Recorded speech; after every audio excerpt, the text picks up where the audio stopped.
Everyone, it's nice to see you here. My name is Lucie, Olejnikova, and I work at Pace Law School Library as a reference librarian and also a research instructor. And my name is Cynthia Pittson. I'm the head of reference services at Pace Law Library. Also work as a research instructor. And one thing we're not going to talk about today is the death of law libraries. What we are going to talk about is this experience that we went through last year when we decided to create our own online course stack for legal research. And so we thought that we would share our experience, and hopefully the goal today is to leave you with a little bit of a recipe or some kind of a checklist that you could take away if you had the desire or needs to create your own course stack for your whatever class it is that you're teaching. So in terms of our involvement with legal skills at PACE, we've taught for many, many years in the program, but at first legal research and writing were taught as part of the criminal law program, and we got into the classroom only at the discretion of the instructor, which meant probably 1 hour in the fall semester. About 6 years ago, our role was more formalized, and we started to do 1 hour research labs over the course of the fall and spring semester. And then 3 years ago, we finally were involved in overhauling the whole program, and now legal research and writing are taught as part of a 2-semester legal skills course, and we co-teach that course with a writing instructor. So it's a team teaching kind of experience. In the fall semester, we end up having the students for about 8 90-minute sessions. And then in the spring semester, and the spring semester is shorter because it's just focused on the appellate brief, we have the students for 4 90-minute sessions. And we not only talk about legal research or work on legal research with them for the appellate brief, we actually do some instruction in terms of technology. So we teach them how to format their brief, how to do a table of contents and a table of authorities. Lucie has recorded videos on how to do that are on YouTube, and they're very popular, not just with our students, but with students from other schools as well. So every year we make changes in our approach, and we've used many textbooks over the years. They're all excellent, but they really didn't work for us. And so before we get into the nuts and bolts of what we've done, we thought we would ask the audience, how many of you are involved in some type of legal research, whether formally or informally, or you have been involved? So a lot of you, great. And do you assign reading? Do you have a textbook that you have students buy? Yeah? By any chance, any of the ones that are on the board? Would you mind sharing? For the process of legal research. Okay, the process of legal research. We use the basic legal research, the sloan. Okay. And You too? Okay. Anyone else? Actually, I use some of the one on the bottom, the legal research. That one, impeccable, and the sloan, and the process. Okay, so Like full chapters and sections from all of them. okay, so that's kind of the point we're trying to get at. So the next question is, have you been always satisfied with just that one book, or did you assign only a few chapters? Sometimes maybe did you have to supplement the textbook that you were using with additional information? Anyone? A lot, right? Okay, so we're all in the same boat. We're kind of struggling with that too. We would assign a textbook, and then we would find ourselves that the students only read a few chapters because not everything was exactly as we wanted it. Sometimes it was too much, sometimes it was not enough, sometimes it was too expensive, sometimes it got out of date very quickly, and so we were struggling with the same thing. What about? Does any of you know how students like the textbook that you assign? I don't think they read it. You don't think they read it? Okay. Okay, that's valid. Okay, well, we struggled with the same problem for quite some time now, and but the one thing that we did know was that we wanted to avoid adding to this. We actually went to the bookstore last week and took all the 1L books and study aids and weighed them on a bathroom scale. And I don't know, you probably can't see exactly what the weight is, but it comes out very close to 50 pounds. And that's without adding a legal research textbook into the mix. So we thought we would kind of save our students' backs, one less textbook to buy. So we decided that we wanted to develop our own course pack, but we wanted to put it online. So a lot of considerations. Who are we doing this for? We're doing it for first-year students. They're doing legal research for the first time. They're unfamiliar with a lot of different basic legal concepts, and everyone struggles. We use the Blue Book, legal citation, and our students, it's a mystery to them almost all the way through law school. So we took all that into account. We also found that they kind of lack an understanding of legal research as a process, and I'm sure everyone has found that as well. The students are so used to Google, and everything is Googleized. Westlaw is Googleized. Lexis is Googleized. Bloomberg Law, too. So students are so used to just typing a few words in, doing a plain English search, and getting an answer magically appearing on the screen. But what they're missing is the piece of the puzzle they're missing is that legal research is a process, not just a quick answer like Google can be sometimes. And then the last thing is, I know, young people are the technology generation, but they don't know as much as they think they do about technology. And that's not a criticism, I think it's just a fact. We're always amazed, to be honest, what they don't know. And so besides considering the audience and who it is that our final user, the will be using our product. The next consideration were, of course, the goals. What is it that we want to achieve by this? We didn't want to just have extra work. So we considered quite a few things, and a few of them are listed on the board. So clearly, basically research, because it's first year law and it's a first semester, so the cases and secondary sources and statutes and the basic citation, whatever else it is, and that can be conveyed, that can be transferred to any other class, whatever subject it is you're teaching, whatever it is that one wants to convey. We wanted to make sure that we are presenting research as a skill that requires practice, and that it is all about the process, that it's not just about the results, just as Cynthia just mentioned, that it just takes time to develop a certain understanding how to get from point A to point B, and that it's really the process that it's important, and doesn't really matter what subject then one is thrown into, as long as they can rely on the underlying fundamental understanding of the process. And I'm sure we can all agree on that, and it's kind of the goal for all of us. The couple other things was to have them overcome fear of technology. There still is few students that come to our classes that are a little fearful of using technology. So that was another goal that we decided that we would like to achieve by creating our own course pack and really engaging students into the use of technology on a day-to-day basis, and getting used to using it, and having them understand that it's not as scary, and that they can't break it. It's kind of like a trial and error process. And so the very next question clearly was, how do we build this? And so we kind of came up with a little bit of a checklist here, because essentially, if I look back how we thought of it from the beginning all the way to the end, this is kind of what it came down to. So we already talked about the goals and the audience, but the biggest question was clearly the platform. What is it that we're going to use? How is it that we're going to come up with this course pack that we kind of envisioned?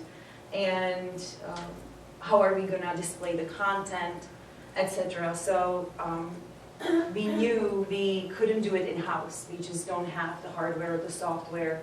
We don't have the support. We don't have the maintenance. So we knew we were going to have to somehow outsource it. But outsourcing meant money. And so how are we going to deal with that?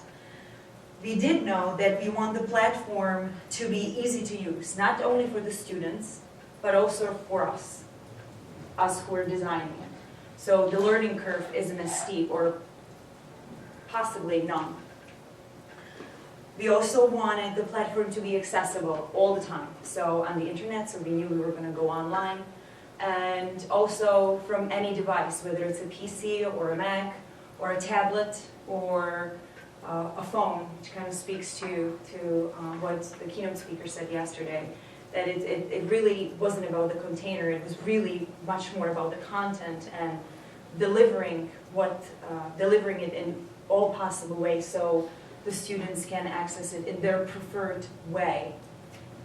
And we also wanted it to look good, the good visual presentation. We wanted it to look 21st century and inviting.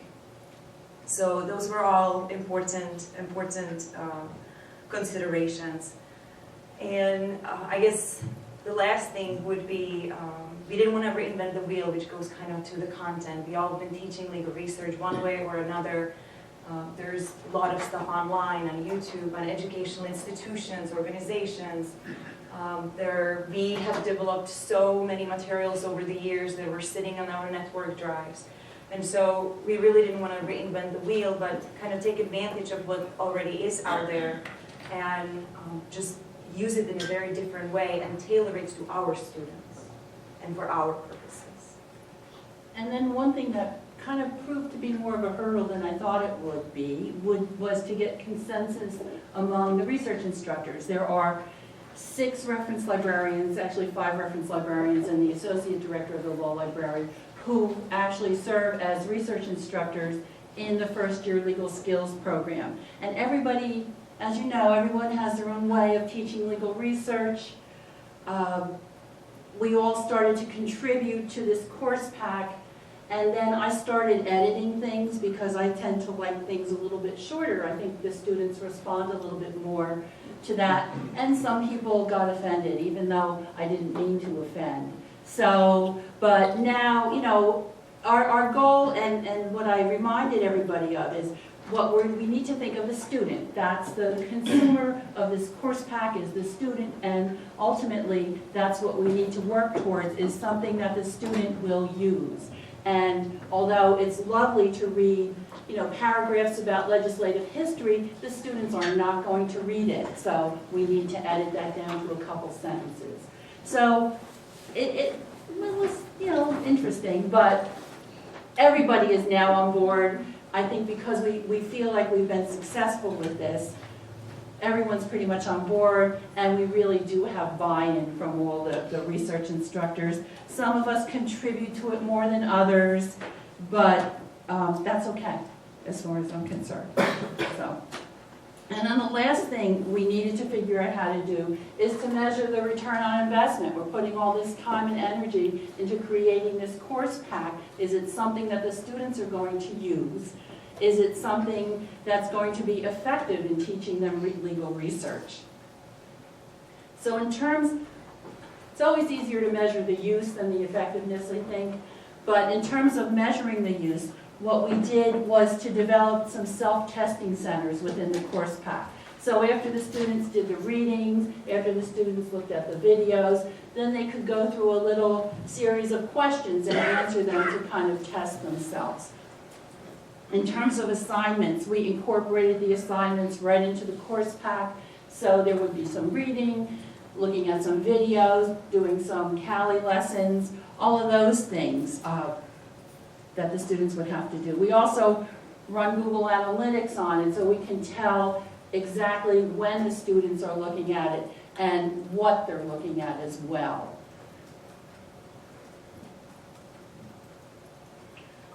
And another way to, as Cynthia said, and I think it was said in a couple other sessions throughout the conference, measuring effectiveness is always a little harder. How is it that we know that the students are reading it, that they're using it, that they're understanding it, they're comprehending it, that they're really applying whatever it is that they're reading on their daily basis in their legal research? And that was definitely much harder. And so we've tried a few things besides the self-testing centers. Some of us incorporated online discussion that was due before the class. So as the reading was assigned, then there was an online discussion where the students were asked to either respond to each other or to a post question. I think that one of the changes we're going to do is to have the students lead the discussion this time around and require it, and really get into the why and how, and why is it that I'm going to do something this way and not the other way, and really explain the not the other way and why not. And we also develop a lot of in-house, in-class exercises where we specifically target the knowledge that they are expected to comprehend from the reading. And it runs through all the classes. Everybody has a slightly different approach to that. But generally, it really requires them to apply what they read in the course pack during the in-class exercises. They're given a problem that they have to solve.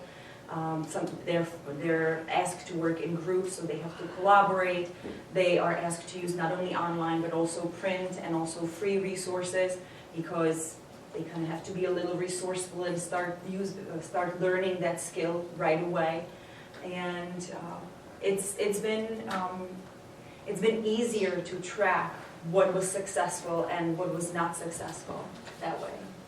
One thing we also did was to test the knowledge on the research assignment that we give them. The students have to complete a research assignment that's worth 15% of their grade. And in the fall, we actually buried the answer to a question right in the course pack. And the resourceful students actually found the answer, and it made it easier for them. So that's another way we're I think we're going to do maybe a little bit more of that this time around in order to just test their knowledge on the research assignments. And they're getting a grade on that, so. And of course, the last way to account for the effectiveness up front, or trying to account for the effectiveness, was to think of all the learning styles. And I think that we all try to do that. Some people learn in a different way than others. And so the content that is being presented through the course pack is sometimes redundant in content, but it's in a different format. So sometimes we will have something in writing, but as well as a video and maybe another handout. So that if the student doesn't get it after reading, maybe watching the video will help. And so we really try to incorporate all the formats that are available to account for that up front. So, I'll read the screen. So let me give credit where credit is due here. Lucia and another reference librarian, Vicki Gannon, came up with the whole idea. And one day last summer, I walked into the reference workroom and they were working on this. And it's the whiteboard, and we just took a quick picture with our camera before, our phone before we erased it. But they started to plot out the course pack here. So we went from this lovely whiteboard, multicolored whiteboard here, to this. Now, let me say right now that yes, this is LibGuides, but it's a new use for LibGuides. It's not a traditional research guide that you would use LibGuides for. What we have done is something new, we think, with it, and that is to use it as an online course pack for students. And so this is the first page. This is the welcome page. We set out our learning objectives and expectations, a little welcome. We have some the contact information for all of the research instructors here. And then what we do is to have the assignments they have to complete in big red boxes, so there's no excuse to miss it. It stands right out. So, again, basic contact information. We link to our virtual reference service over here and kind of explain why they still have to use TWEN. Each section, there's 9 or 12 sections, and each section has their individual TWEN site. But this is a site for the research part of the legal skills class that is common among all the sections. Okay, yeah, so let's go live here. Yeah, we'll go live for a little bit. Yeah. So the point here was clarity, so they're not lost. Comprehensiveness, as comprehensive or as include as much as you want or include as less as you want. Organize it in a way that it all interacts with each other and it's presented as one package, yet it's separated so we can assign the different tabs as different chapters as it would be in textbook. We can assign the self-testing centers and assignments, and they're very clearly marked on the page as problems or questions are in a traditional casebook in the end of the chapter. Consistency in display. You know, every page is fairly similar. There's a consistency to it. So students are not too distracted with the visual display of the whole course pack. It has to be consistent with the syllabus because it has to feel that it's incorporated into the class. And it needs to be easy to use, which we were hoping that it wouldn't take more than about 30 seconds for students to figure out how to click around, so that's good. There's no learning curve, there's no needing to set up, sign in. For those who still like print, it's easily printable, so it kind of accounted for everything that we wanted it to do. And it included all the visual materials as we wanted. So just clearly, we won't go through all of it, but for example, under our Blue Booking session, we developed a lot of information here, and we could do our own pictures, our own little graphs. We can upload documents, PDF documents, hopefully it will load really quickly. This is one of our tip sheets that we do for students, they love it. Mm-hmm. I don't know, let's do secondary sources, for example, so pictures, embedded videos. Again, self-testing center. Where else do we have? Maybe more videos. No, you go ahead. I know Okay. there's a couple other pages. We took the videos that Westlaw and Lexis have and incorporated those. Again, we have the assignments on the first page, pretty clearly marked. It tells the students exactly what they have to do. Here they have to read all 4 sections of the chapter on secondary sources and then complete a Cali lesson. You know, we tried to throw in some graphics and really keep it pretty basic and very easy to read. Put the goals of the class, each class, not just the overall goals on the welcome page, but for each class that we do, we put the goals of the class on the particular page as well. And then we have optional reading. You know, some of the students actually always amazed, but some of them do actually seek out some of this and read it. I'm always impressed when that happens. So the things that students look at, and I'm always amazed at this, again, it's the whole blue booking thing, they struggle with it.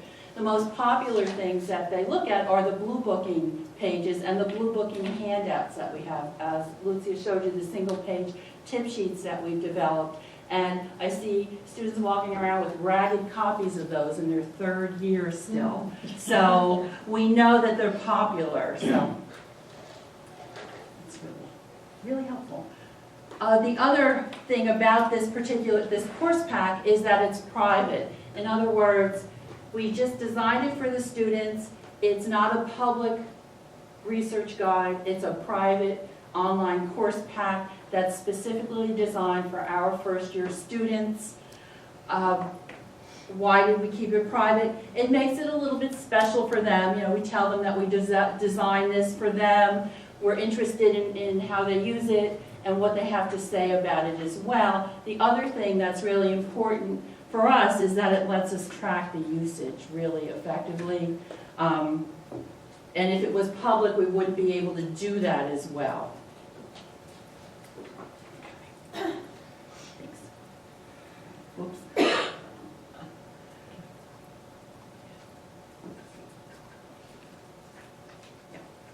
So, as I said before, we do run Google Analytics on the site, and I dumped this chart out. I tried to make it kind of readable, but basically it has every single day from September 1st through November 14th, and it tracks the usage of the site. And where you see the peaks here is actually during class.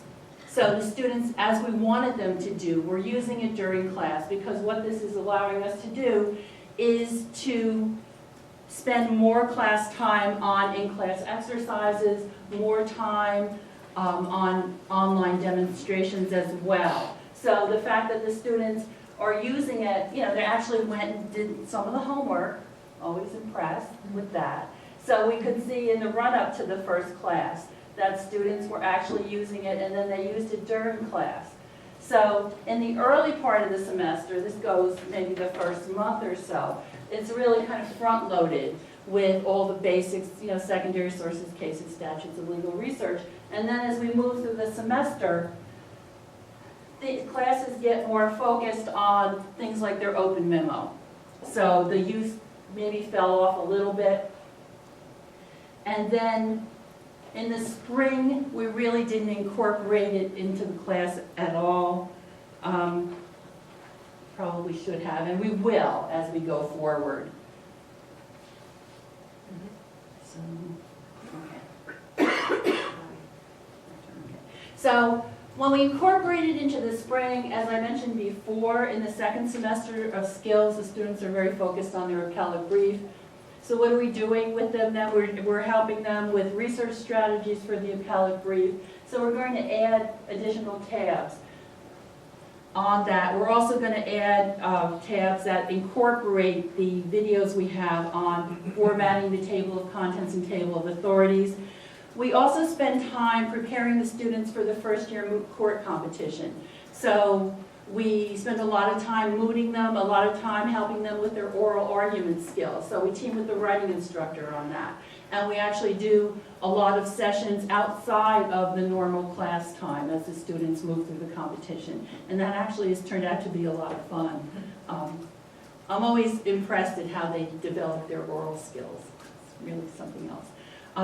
And then the one question that we always get in the spring is for information about the law review write-on. So, and of course the question has to do with blue booking. What are the difference in citing in what I've been writing as a 1L and what I'm going to have to write if I get onto law review.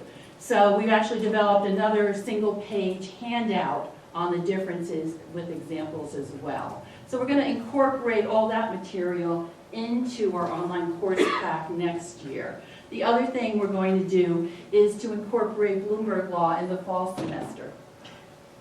And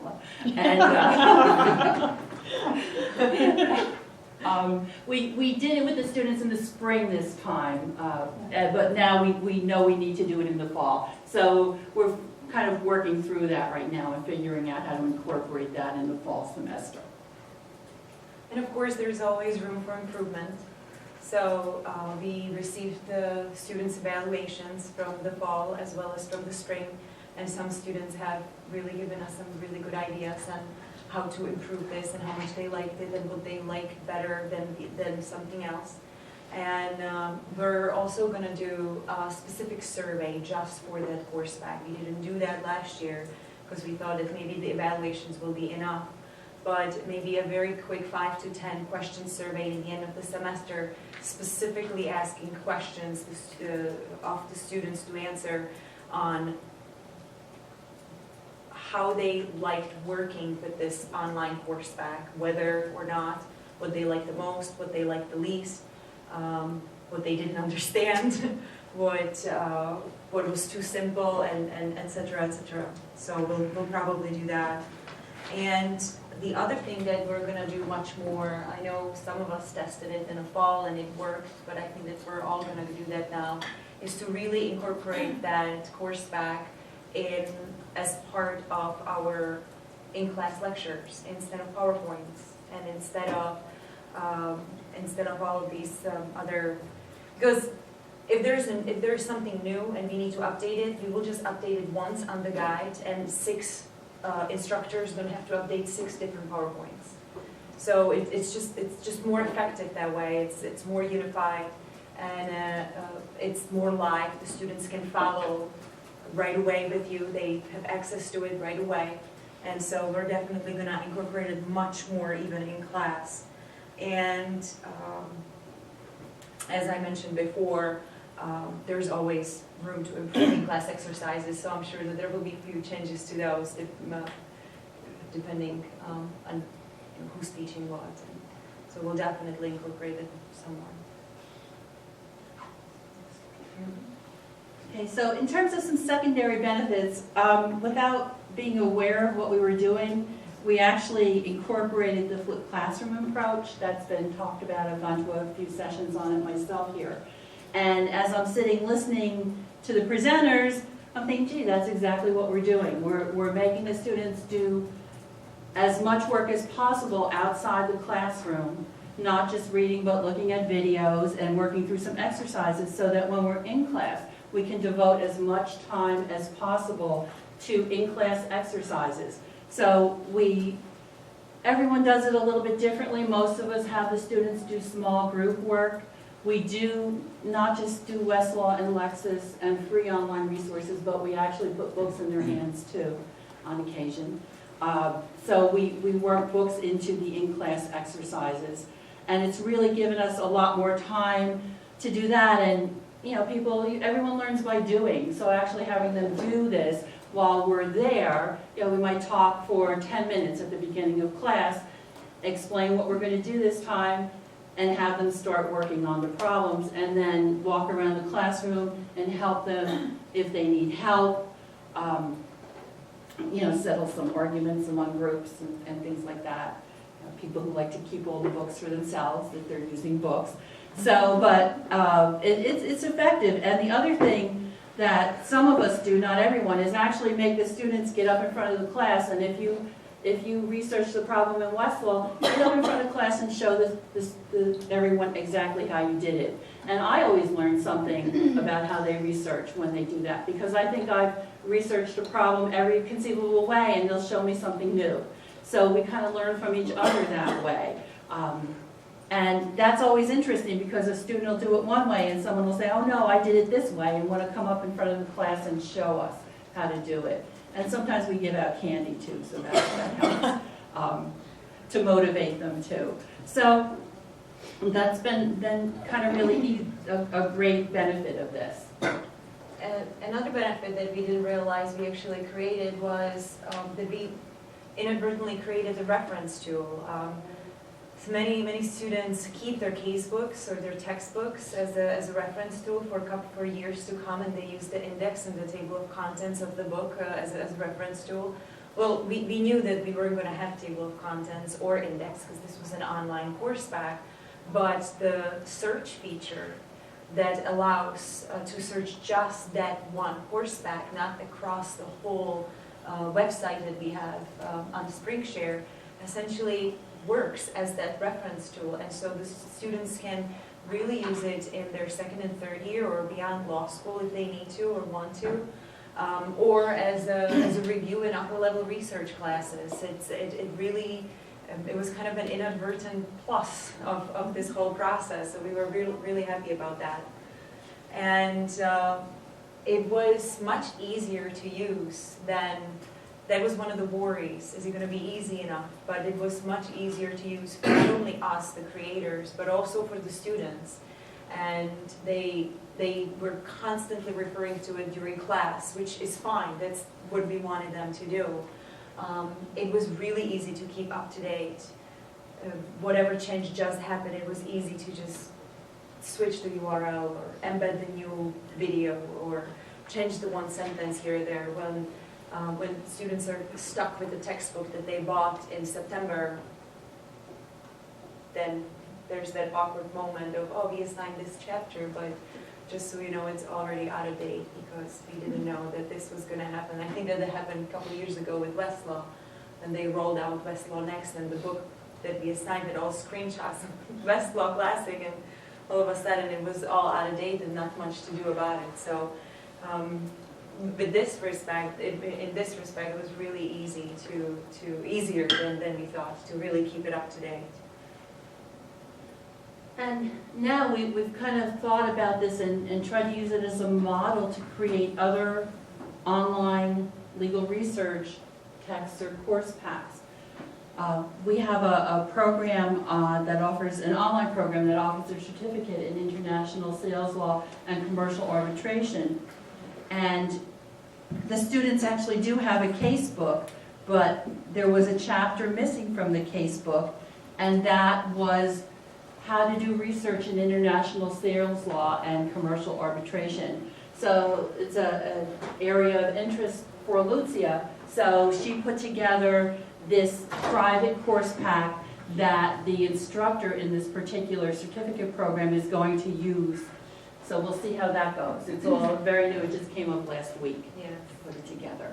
Yes, I'll be using it this in the first part of the summer as specifically designed for the problem, for their final problem that they're going to do. So we'll see. And then it's got us thinking about some other types of online course packs. I teach our international LLM students Introduction to U.S. Law, and I have the textbook I use is okay, but there's just a lot of things I'd like to add to it. So I actually started putting one together, but it's nowhere near being shown to anybody yet. So, but that's going to be another use. So we're hopeful that, you know, maybe even with our faculty, we can spread the word and say, look what you can do here, rather than rely on e-reserves or just rely on TWEN, because we're a TWEN school. You could use something that the students could continue to access after they finish law school. With the guarantee that it will be always up to date as long as we keep it up. Mm-hmm. It will be up to date, where case books, they just go out of date and then you have to find supplements or buy new ones. But as long as this will be live, we will always keep it up to date. So 5 years from now, if they go to it, the information might have changed, but it will be up to date at that time. plus it's free. So, Can't it beat can't that. be free. So, So are there any questions about this? We'd love to hear your opinion. Yes. What's the name of the application you said, Lip Guide? It was LibGuides, yeah. It's a SpringShare Okay. hosted product. It's mostly used for research guides. We think we invented a new use for it. So I don't know, maybe others have done this, but we think we invented a new use. But it's again, hosted. You can put all kinds of different, as you can see, all kinds of different formats of things on it. So text, video, any multimedia. It's really, and they're easy to work with too, so. And you said you team teach the course, so do you all share in creating the content? Yes. Yeah, we have, yeah. Thank you. So you can I'm sorry, just one more thing, you can also upload documents, so that was another advantage, because usually if you want to put documents on a website, you have to have access to a server, so I don't know what your permissions of your school are, but not everybody always has access to the server to upload it, and here you don't have to go through an intermediary, because they let you host it, so you just upload PDF or Word or whatever else, whatever it is that you want to upload, and it holds it, and so it was another convenient thing, it's a couple clicks, and Okay, great, thanks. Okay, you said that you assign them chapters to read, so y'all have books on reserve, or? No, those are the chapters, like the Oh, individual. Right. Each one of those is a chapter. The individual Oh. tabs are the different chapters, so we assign chapter on case law. The case law chapter has 4 subpages, and they're responsible prior to case law class to read the 4 subpages of the case law tab, which has assignments through it and their optional reading if they want to expand their horizon. So, yeah, this is that's the actual book. They do have a book for writing, though the writing instructors have them by SHAPO, the SHAPO textbook for writing, but we decided enough is enough, so we just went with this. Okay, and then how do they access it when they leave? You said they can access it. Well, it's online. It's free online. All they have to do, all they need is the URL. Okay. There's no logins. As long as they remember the URL, then they always have access to it. Okay. Yes. Yeah, you had mentioned that usage statistics are important, and I was just thinking, as students who previously took the class are going back and looking at it, are you going to make any effort to distinguish between students who are in your current class versus previous students that are referring back to it? Well, That's a good point. Well, it is a very good point, but essentially it goes to the question we were kind of struggling with for a couple of days now, because we're more than willing and to share this and with anyone who wants to use it. But we were concerned exactly about what you just said, that if we just make the URL public, now it's going to skew our statistics. Right. And so we can, I think that we're going to probably go with the option that Cynthia suggested, to make a copy, to make a copy with a slightly different URL that will then be used for everybody else except the one else. So, because it's really important to see what they're clicking on, because we can switch our preparation from week to week, from class to class, just then seeing how is it that they're clicking, what is it they're not clicking on, what is it that they're spending a lot of time on, what is it that they're not spending time on, and they should be. So, Do you have any examples of what the statistics look like regarding what they're clicking on as opposed to the total number of uses? I didn't bring them. I couldn't find a way to present it without having a really busy screen. But I did look at them, and it's always the blue booking stuff that they're after. It's the blue booking examples. They like the little diagrams that we put together. So, there was one there and then Wait, one there. just quick on that point. LiveGuides has its own statistics tool. yes. That Yes. will permit you to see not only pages that they're using, but the particular blogs. Yes. as well. Yes. Yeah, I had looked at those, but I got better info out of the Google Analytics, definitely. Thank you. Yes?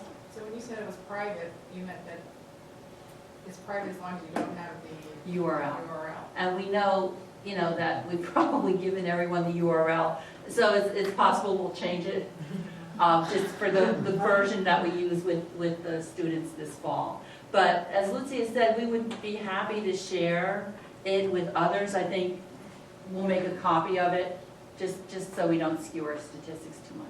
And can you explain to those of us who don't know much about LibGuides, what it is? Well, It's really, I don't know. It's from SpringShare, a company called SpringShare, and they're in Florida. And they have a hosted solution, basically, for putting together research guides. So you can go outside your website. Our website at Pace just didn't allow us to do all the different things we wanted to do. They're not expensive at all. I think we pay under $2,000 a year. And we have all of our research guides on LibGuides right now. It lets us keep them up to date. They have a lot of really good tools for analytics, as what was mentioned over here.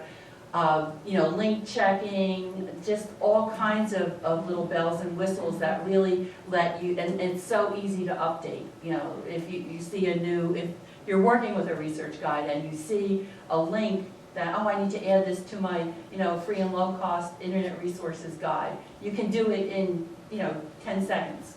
So it's really easy, much easier than trying to use our website to do this. Yeah, and just to add to it, it's been around for a little bit, it keeps kind of changing, they make updates to it, upgrades, and I think that traditionally among librarians and schools, it's really known as a platform to create research guides, because that's what kind of libraries do, and that's what's expected for that to happen. But like I said, when we were thinking about this, cost was a big consideration. We just didn't have the budget to go out there and start doing something that cost a lot of money, nor did we want to put our other colleagues in a situation that they wouldn't feel comfortable or that they would feel scared if they had to work with open source solution, because that then ends up being a little, it just didn't seem fair to do that, because we really wanted everybody to be on board and to contribute to it, because it's important that everybody believes in it. And so this really presented itself as the perfect vehicle, the perfect container to display the content that we wanted to convey to the students. I wonder, have you given much thought to how to train faculty to do this sort of thing? Because at least at the school that I'm at, a lot of them don't get to understand that it works better if you plug it in. Yes, Professor Dornberg. We would be happy to. I'm actually working with Mark Schulman on the guide for the LLMs. So Yes. actually gave him a login for that. So that's kind of just, I know, my heart is broken. I'll But, be in your office next week. but we would be more than happy to set you up with an ID and let you go to town. Because it is a lot of fun to work with. And we don't work for SpringShare, they don't pay us. Lucia, you briefly mentioned feedback on course evaluations from students. Could you maybe elaborate on that a little bit? I didn't write any of them down, so I don't have quotes. So I'm just going to paraphrase from memory. But they liked the ease of the use. They were really happy that they didn't have to spend money on yet another textbook that just ended up lying on the shelf, not used. They found some students specifically commented on specific parts of the course spec. And as we mentioned, it's usually the graphs or the little tip sheets that we put together. It's kind of like the extra value that is added to it. Some of them commented on the fact that they were happy that it was easy to use on their iPads and on their phones. So that was nice to hear, because we wanted to account for that, but we weren't sure, whether or not students really use it that way, because I think it was mentioned again this morning in a great presentation I went to and yesterday, that the students coming in really aren't as technologically savvy as it's being said. So we wanted to account for that in case there's that one student who loves iPad or who loves a tablet or who has an Android phone or whatever it is that he might be using. And there were a couple comments that they did like that. What else? What else do you remember from yours? think, But they give us suggestions too. I mean, and we always pay attention to those and try to incorporate them. You know, they might want more, actually some more reading. Always amazes me, but, you know, can you tell us some other things that we could look at? So, okay, we'll do that, so. How did you use Twin with this? How much use did you make of Twin when you were doing your course? Because we used Twin a lot. well, in my class, I held the online discussion on Twin. Because we're a Twin school, they have to use Twin, they have to go there for the information. So I held the online discussion on Twin, that was one thing. Second thing, from the course materials, this was linked, right? So it was right there as a course material. And this then links back to the syllabus. And also, which I'm sure that is most likely going to happen now in the spring, because we are going to expand it and add chapters that are specific to the second semester. There are things like, for writing their full brief, they have court rules that are specifically designed for whatever imaginary district or circuit they're in. So all this will then be posted not only on Twin, but also here. So it really, we really try to incorporate the two as much as possible, so it wouldn't feel like this standalone something that's, oh, should I use, should I not use? They really were forced to go back and forth. Did you put the assignments and the readings on Twin, or those No. were all here? Okay. Those were all here. But those are in the syllabus, and the syllabus is on Twin, because we are team teaching, and the writing people do still make use of Twin, because every writing person has a little bit different assignment, you know, that's a memo, but everybody's doing kind of a different thing. So we did, actually, there's maybe a little bit of duplication of effort in that we put the tip sheets, you know, on Twin to, just for the students who just went there. It takes a second to do, so.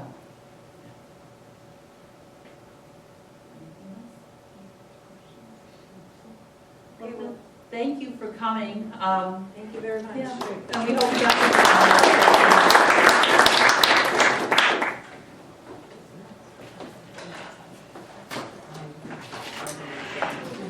That's what I were, because I'm like, okay. Oh, and if anybody is interested in, you know, for the reasons that we explained, I'm sorry, for the reasons that we explained about the statistics, if anybody is interested in getting the URL so you can look at it, if you can just write your, like, if you can just come by and write your email, so once we create the copy, so we can send it to you and you can, you know, take a look and explore on your own. Or give us a card, you know, so you're. Yeah. Okay, great. Okay, good. Okay, good. Right here, right here.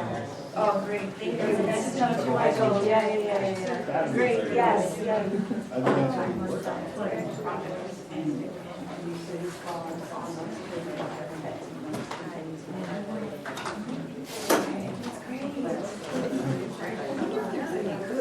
Yes, thank you, yes, yes.